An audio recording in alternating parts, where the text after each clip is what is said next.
Assalamualaikum warahmatullahi wabarakatuh. Nama saya Ragi Ramli Saputra, sekolah dari SMK Perintis. Di sini saya akan menjelaskan tentang materi hak.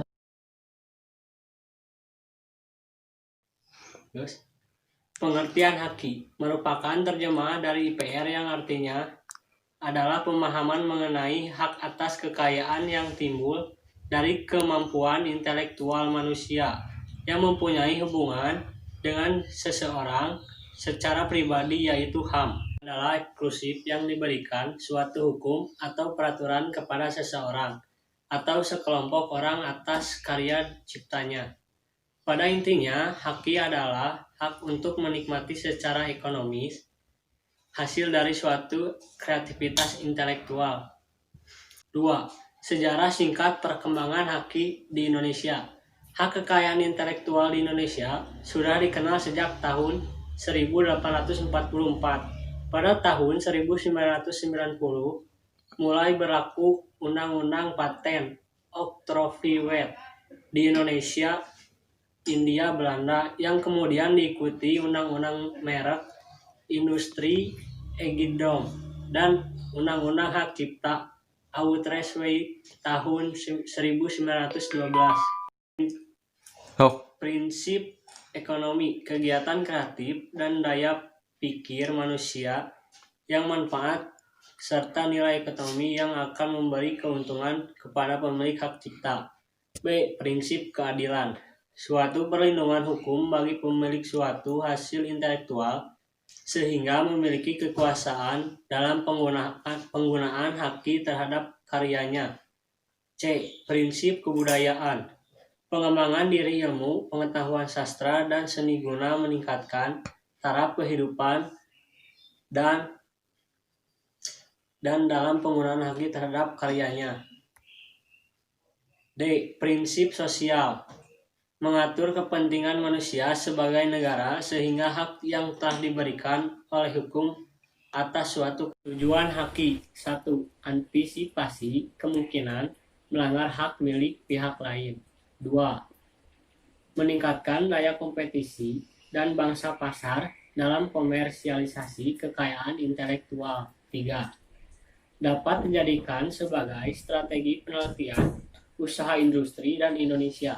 4. Manfaat haki bagi dunia usaha, adanya perlindungan terhadap penyalahgunaan atau pemalsuan karya intelektual.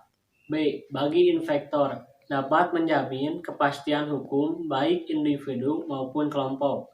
C. Bagi pemerintah, adanya citra positif pemerintah yang menerapkan haki di tingkat WTO. D. Adanya kepastian hukum bagi pemegang hak dalam melakukan usahanya tanpa gangguan pihak lain. E. Pemegang hak dapat melakukan upaya hukum baik perdata maupun pidana bila terjadi pelanggaran atau peniruan. F. Pemegang hak dapat memberikan izin atau lisensi kepada pihak lain. 5. Macam-macam haki. A. Hak cipta adalah hak khusus bagi pencipta untuk mengumumkan atau memperbanyak ciptaannya. B. Hak kekayaan industri. 1. Paten, Undang-Undang No. 14 Tahun 2001 Pasal 1 Ayat 1. 2. Merek, Undang-Undang Nomor 15 atau Tahun 2001 Pasal 1 Ayat 1. 3. Desain industri, Undang-Undang Nomor 31 atau Tahun 2000 Pasal 1 Ayat 1. 4. Desain tata letak sirkuit terpadu, Undang-Undang Nomor 32 Tahun 2000 Pasal 1 Ayat 2. 5. Rahasia dagang, Undang-Undang Nomor 30 Tahun 2000. 6. Identitasi geografis, Undang-Undang Nomor 15 Tahun 2001 Pasal 56 Ayat 1. 7. Folklore, Undang-Undang Nomor 19 Tahun 2002. 6. Dasar hukum haki di Indonesia. A. Undang-Undang Nomor 7 Tahun 1904 tentang pengesahan WTO. B. Undang-Undang Nomor 10 Tahun 1995 tentang kepabean. C. Undang-Undang Nomor 12 Tahun 1997 tentang hak cipta.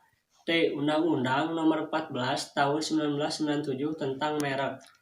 E. Undang-Undang Nomor 13 Tahun 1997 tentang hak paten. F. Keputusan Presiden RI Nomor 17 Tahun 1997 tentang pengesahan Trademark Law Treaty. G. Keputusan Presiden RI Nomor 15 1997 tentang pengesahan Paris.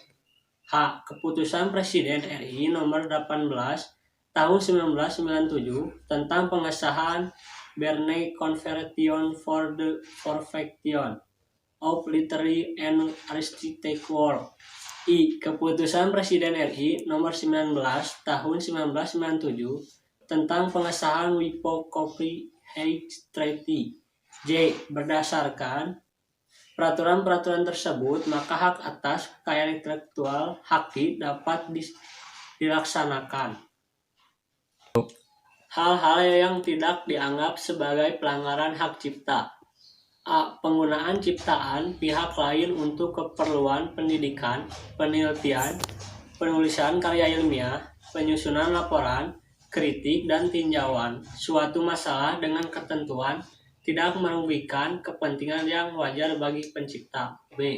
Pengambilan ciptaan pihak lain seluruhnya maupun sebagai guna keperluan pembelaan di dalam dan di luar.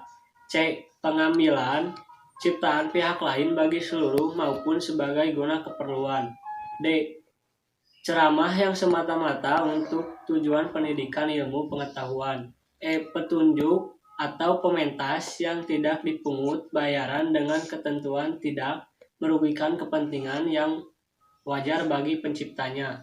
F. Perbanyakan suatu ciptaan bidang ilmu pengetahuan, seni, dan sastra dalam huruf braille guna keperluan para tunanetra kecuali jika perbanyakan itu bersifat komersial. G.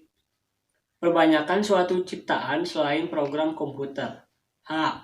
Perubahan yang dilakukan atas karya arsitektur seperti ciptaan bangunan berdasarkan pertimbangan pelaksanaan teknis. I. Pembuatan salinan cadangan suatu program komputer oleh pemilik program komputer yang dilakukan semata-mata untuk digunakan sendiri.